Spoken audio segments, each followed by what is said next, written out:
Hey, welcome back. Merry Christmas. We're still in the octave at the filming of this video. We're going to do question 35 today. I'm going to add a slight bit of commentary at the end with some suggestion on that. So for anybody listening that's Protestant, you may find that you may have questions or discussion after this. I'm going to name some people you might look at that'll give more to what I'm going to say. But let's focus on the Catechism itself. Question number 36. Why do we address Mary as full of grace? We address Mary as full of grace because she was never guilty of the slightest sin, was endowed with every virtue, and was blessed with a constant increase of grace in her soul. There's weeks of discussion in this comment. I will say, for people who say, what does that mean? That she was never guilty of the slightest sin. She was conceived without original sin. That's the Immaculate Conception. It has to do with Mary, not Jesus.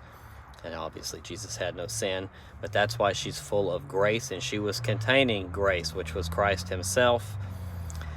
And so everything she did, the more pure you are, no sin, more virtue, the more grace that you can achieve. So if you had $1 million, you invested it, you'd make more interest than somebody with $10.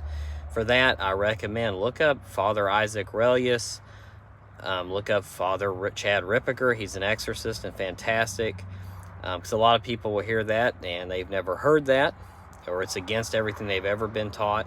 But there's a lot more to this theology than Christ saves you. And he does.